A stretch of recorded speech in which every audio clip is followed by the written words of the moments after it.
Subscribe कीजिए कुंडलनी जागरण को और प्रेस कीजिए बेल आइकन को, जिससे कि आपको मिल सके हमारी लेटेस्ट वीडियो सबसे पहले। एक ही रुपया, एक तरफ राजा और एक तरफ लिखा हुआ, इसी प्रकार है। एक तरफ रोना और एक तरफ गाना। सुख और दुख एक ही साथ चलते। आज कोई आदमी सुख पे चढ़ा तो दुख में उतरेगा, फिर सुख पे चढ़ा फिर दुख में उतरेगा। आशा निराशा के इस झगड़े में ही मनुष्य झमेले में पड़ा रहता है। लेकिन आनंद एकमेव होता, उसमें सुख और दुख का विभाजन नहीं। आनंद में मनुष्य शांत चित्त होकर के सारी चीज़ को देखता है, जैसे कोई खेल हो रहा है, जैसे कोई नाटक हो रहा है। सब चीज़ को देखता है और जो चीज़ बहुत ही भीषण भी लगती है उसे भी वो देखता है, और कारण कि वो देख सकता है साक्षी भाव से, वो उसे ठीक भी कर सकता है, उसका इंतज़ाम भी कर सकता है।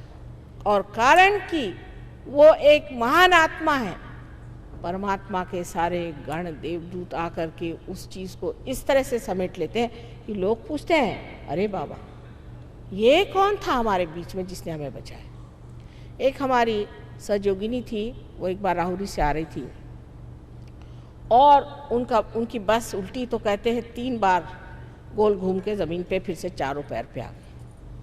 सब लोग एकदम घबरा गए, बच्चे थे सब घबरा गए। ड्राइवर घबरा के भाग गया और चाबी गाड़ी में थी। तो सब बिल्कुल जब देखा कि किसी को कोई चोट नहीं आई, कोई क्षति नहीं आई, सब हैरान। कहने लगे कि हमारे यहाँ कोई ना कोई साधु संत बैठा हुआ है, नहीं तो हो नहीं सकता, ये इतना बड़ा एक्सीडेंट और हमें किसी को चोट नहीं आई। तो देखने लगे तो मेरी अंगूठी पहने हुए थे। वहाँ महाराष्ट्र में तो लोग मुझे जानते हैं, हाँ आप ही हैं, आपके वजह से। तो उन्हीं के पैर पे आने लगे। उनका मेरे पैर पे मत आई। फिर एक साहब को ड्राइविंग आती थी, वो गए, उन्होंने ले जा करके और गाड़ी ऊपर लाई और वो सीधे सीधे फिर बम्बई पहुंच गए। ऐसे अनेक चमत्कार आपको लोग बताएंगे जिसकी कोई व्याख्या ही नहीं करी जाती। लेकिन ये चमत्कार ऐसे नहीं कि हाथ से अंगूठी निकाल के आपको दे दी या ऊपर से आपको बबूथी निकाल दी। ये तो सब स्मशान से चली आ रही थी बबूत, और कहाँ मिलेगी। और आप उसी पे फिदा हो गए कि हमें हीरा मिल गया। एक साहब हमारे पहचान के थे, वो लेके आए, मुझे हीरा दिया। मैंने कहा क्यों, आपके पास कोई हीरे की कमी? ना वैसे तो बहुत है, पर आशीर्वाद स्वरूप मुझे मिला। मैंने कहा फिर आप मेरे पास किस लिए आए? मेरे पास तो ऐसा हीरा उरा नहीं है। नहीं मैं तो आपके पास इसलिए आया कि मेरे घर के हीरे गायब हो रहे हैं। मैंने कहा ठीक, अपनी भाभी को बुलाओ। उनकी बीवी आई, उनसे मैंने पूछा, उनको ज़रा बंधन दिए। मैंने पूछा बोलिए क्या करती हैं आप? कहले मैं कुछ नहीं करती, पर मेरे अंदर एक बाबा जी आते हैं और मुझसे कहते हैं कि भाई ये सब हीरे उरे तो पत्थर है, वो मुझे दे दे।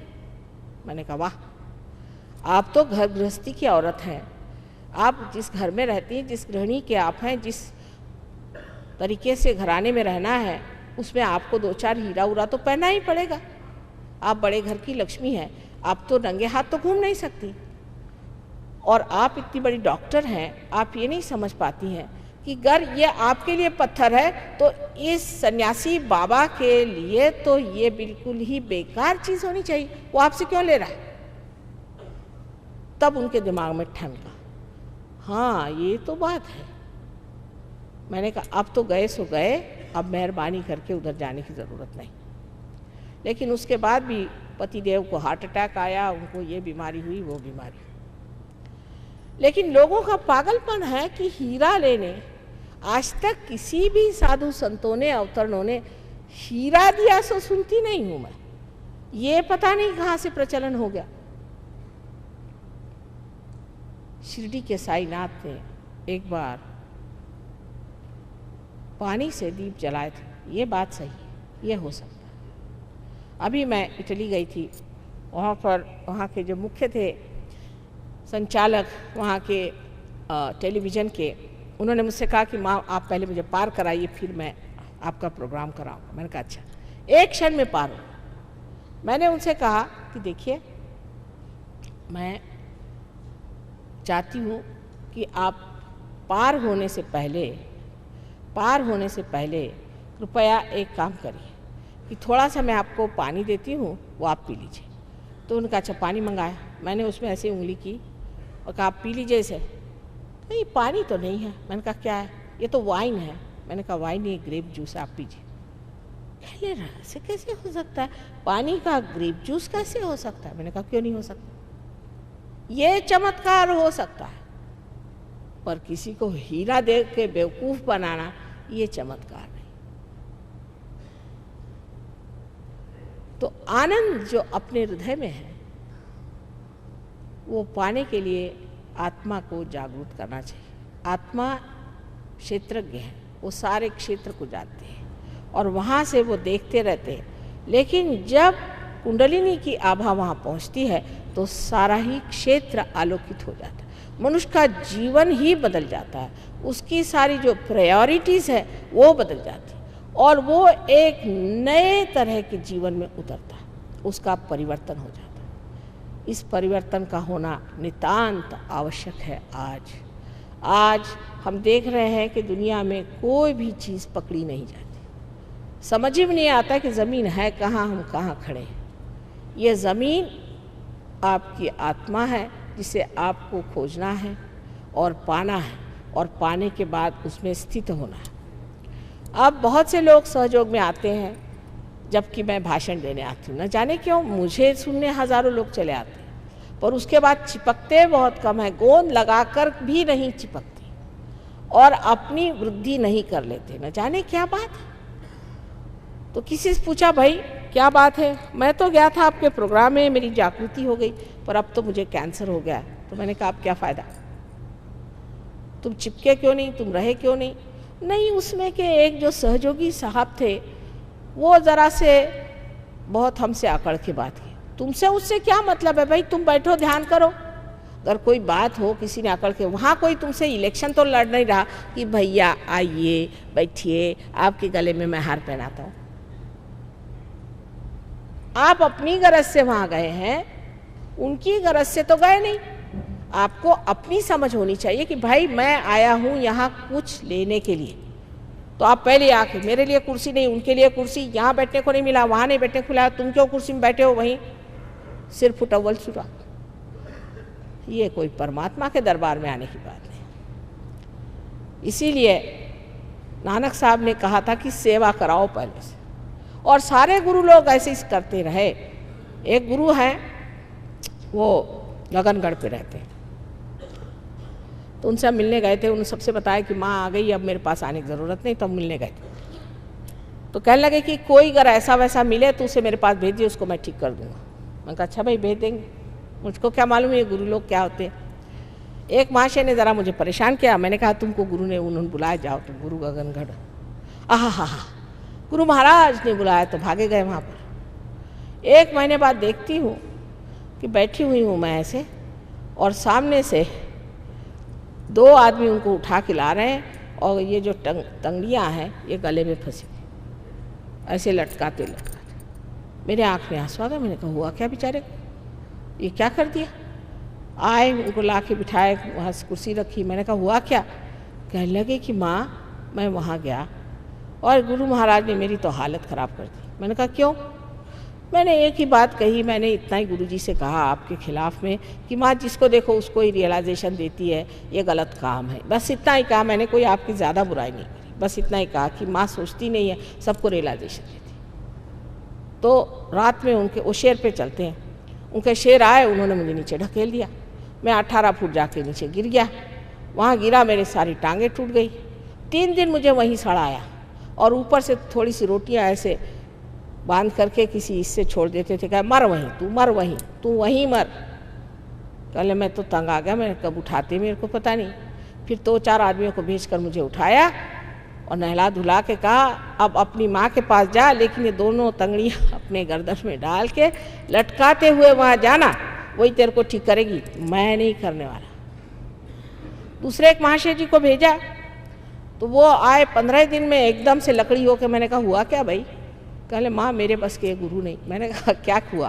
कहले उन्होंने मुझे बताया कि यहाँ पर एक मंदिर है शिव जी का, उसको जा कर के रोज़ 2 बाल्टियाँ ले जाओ और धो, और वो 3 मील ऊपर चढ़ के जाना पड़ता है, तब वो मंदिर में धोता था। धोते धोते 15 दिन में मेरा ये हाल होगा, मेरे बस का नहीं, मेरे हाथ थर थर थर थर काँप रहे। और डॉक्टर साहब थे, अपने बड़ा बघारते थे, डॉक्टर साहब की हालत ख़राब गई। तो मैंने गुरुजी से कहा कि ये क्या करते हैं आप, ऐसा क्यों करते? कह ले गधे को गधे का काम। मैंने कहा है ये क्या मतलब? ये सब गधे हैं, इनको आपको रियलाइजेशन देना है तो दीजिए, ये टिकने वाले नहीं, महागधे हैं, इनको आप क्यों चिपकाए हुए हैं? इनको भगाइए, और अगर कोई नहीं भागता तो मेरे पास भेजिए। मैंने कहा अब मैं किसी को नहीं भेजूंगी महाराज, बहुत हो गई आपकी गुरु, आप मुझे किसी बच्चों को नहीं भेजना। तो ये बड़े कठिन जीव होते हैं, आसानी से हाथ नहीं आते, और न ही किसी को अपने पास करते हैं, और न ही किसी को वो पार कराते हैं, क्योंकि वो सोचते हैं उनके अलावा सब गधे हैं। लेकिन मैं तो माँ हूँ, माँ कभी अपने बच्चों के बारे में ऐसा नहीं सोचती। वो सोचती है मेरे सभी बच्चे पार हो जाएं, सभी इसको प्राप्त करें, सभी सच्चिदानंद होकर के संसार में आनंद से रहें, सबको सुख हो जाए, सबको परमात्मा के साम्राज्य में जगह मिले, और ऊंचे से ऊंचे पदवी पर बैठे। यही माँ की हार्दिक इच्छा होती है, और उसको इससे क्या ज़्यादा चाहिए। अब आप लोगों पर है कि आप में यह हार्दिक इच्छा अपने बारे में है या नहीं। इसीलिए क्योंकि ये इच्छा कम है, ये शुद्ध इच्छा जो कुंडलिनी आपके अंदर है, जिससे आपने इसे प्राप्त किया है, वो शुद्ध इच्छा जब तक आपके अंदर पूरी तरह से बैठेगी नहीं, आप कुछ पा न सकेंगे। और अगले साल फिर मैं आने पर फिर वही हालत है। जब तक आप सेंटर में नहीं जाइएगा आपकी प्रगति नहीं हो सकती है, क्योंकि ये सामूहिक चेतना का कार्य है। अब जंगलों में बैठने का या कहीं एक जगह बैठने का कार्य नहीं, ये सामूहिक चेतना का कार्य है। मैं बार बार आपको कहती हूँ और फिर से विनती करके कहती हूँ कि इस बार न चूकिएगा, सेंटर में जाइए, थोड़े दिन में आप जान जाइएगा कि क्या मज़ा है और क्या चीज़ है। आपको किसी चीज़ की अभी मनाही नहीं, लेकिन आप स्वयं ही इस चीज़ को छोड़ देंगे जो चीज़ आपके लिए गलत है। कल समझ लीजिए मेरे इस पर अगर कोई दाग लगा है और आप कहें मैं ना देख पाऊँ तो मैं आपसे नाराज़ हो सकती हूँ, पर अगर मैं देख सकती हूँ तो मैं चाहूँगी कि इसे धो डालूँ। अगर आपने हाथ में सांप पकड़ा है और अंधेरे में आप खड़े हैं, कोई कहे सांप है तुम्हारे हाथ में, कहे नहीं नहीं सांप नहीं रस्सी, लेकिन जब लाइट आएगी तो आप अपने आप छोड़ दीजिएगा। सिर्फ काम यह है कि आपको लाइट के नीचे ला के खड़ा कर देना, आप अपने आप ही सारा प्रश्न सॉल्व कर सहयोग में। और जो पहले प्रणालियाँ हो गए, बड़ा भारी अंतर है, क्योंकि ये माँ का सहयोग है। हमने ये सोचा कि हर एक चक्र को साफ करो, हर एक चक्र पे मेहनत करो, इसमें बड़ा समय जाएगा। इतनी ज़िंदगी कश्मकश की और दुख से भरी हुई है, बेहतर है कुंडलिनी को जागरण दे दो। हल्की सी धुंधली सी भी अगर रोशनी आ जाए तो उस रोशनी में मनुष्य देख पाएगा कि उसके अंदर क्या दोष है, वही स्वयं का गुरु होकर के सब चीज़ स्वच्छ कर दे। और इसी विश्वास पे सहयोग शुरू किया और कामयाब हो गया है। आज हज़ारों लोग सहयोग में आकर बैठ गए और बहुत बड़े सहयोगी हो गए। उन सबको याद करके और आप सबको वंदना करके मैं यही आशीर्वाद देती हूँ कि आप अपनी शुद्ध इच्छा को जागरूक रखें। और एक साल बाद जब मैं यहाँ आऊँगी, एक साल भी नहीं, मेरे ख्याल से 5-6 महीने बाद मैं फिर से आ रही हूँ, तब मैं देखूंगी कि यहाँ बैठा हुआ हर एक इंसान ने अपनी कुंडलिनी को स्थित करा लिया है और निर्विकल्प समाधि में बैठे हुए। परमात्मा आप सबको सुबुद्धि दे। आज बिल्कुल ही सादगी से हम लोग कोशिश करेंगे कि कुंडलिनी का जागरण हो जाए। पहले हम अगर सिर्फ संतुलन पे ही आ जाएं, जैसे मैंने आपसे कहा था कि संतुलन के लिए पहले लेफ्ट हैंड मेरी ओर, आँख न बंद करें, लेफ्ट हैंड मेरी ओर देखें विचार न करते हुए, लेफ्ट हैंड मेरी ओर करें और राइट हैंड ज़मीन पर, ज़मीन की ओर। जूते उतार लें, अर्थात जूते उतार लें। मेरी ओर नज़र रखें, लेफ्ट हैंड मेरी ओर और राइट हैंड ज़मीन की ओर। विचार न करें, मेरी ओर देखते हुए विचार न करें, निर्विचार है, आप रह सकते हैं।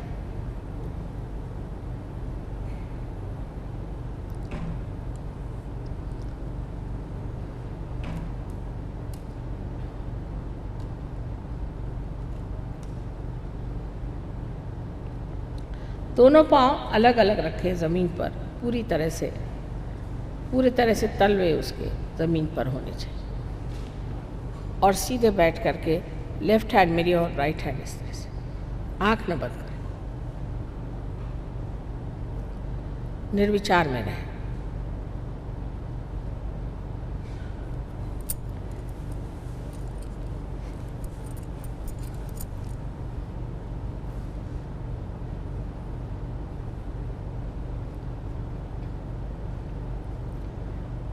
अब राइट हैंड मेरे ओर करें और लेफ्ट हैंड आकाश की ओर।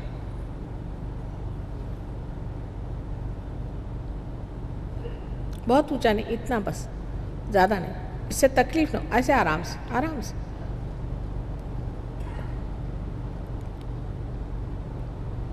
मेरी ओर निर्विचार होकर देखें, आकाश की ओर।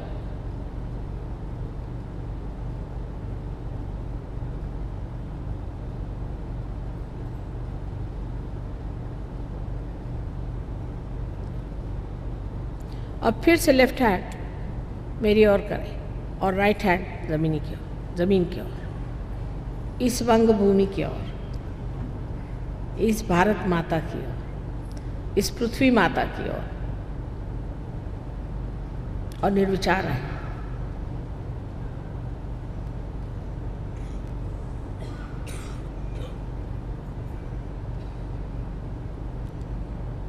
फिर से आप राइट हैंड मेरे ओर और लेफ्ट हैंड ऊपर।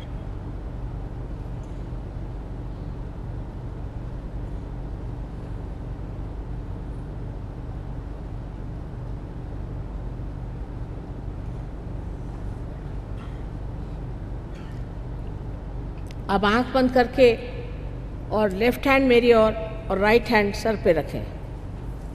आंख बंद कर लें, सर थोड़ा झुका लें, आंख बंद कर लें निर्विचार में। सर के ऊपर में देखें कि ठंडी हवा आ रही क्या। लेफ्ट हैंड मेरे ओर, ज़रा सर झुका कर।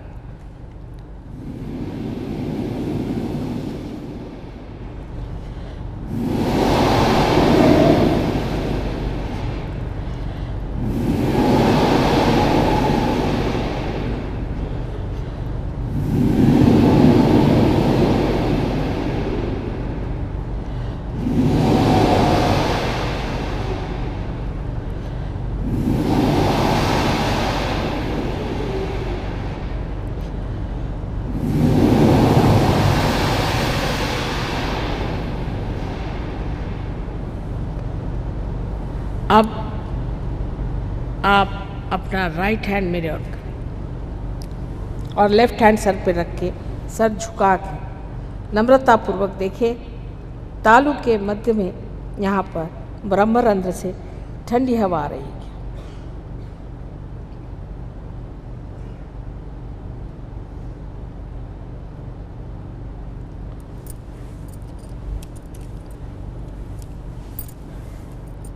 अब दोनों हाथ आकाश की ओर उठा दें और प्रश्न पूछें 3 बार, माँ क्या यह परमात्मा की प्रेम शक्ति है? प्रश्न पूछें 3 बार, माँ क्या यही ब्रह्म शक्ति है जो चराचर में समाई हुई है? प्रश्न 3 बार पूछें।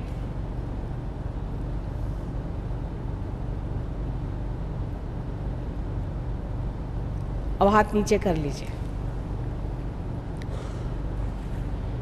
आज आत्मा पे बात करते ही मैंने जाना कि आप सबकी ही कुंडलिनी जग गई। जिन जिन लोगों के हाथों में या सर से ठंडक आई, वो सब लोग कृपया दोनों हाथ ऊपर करें।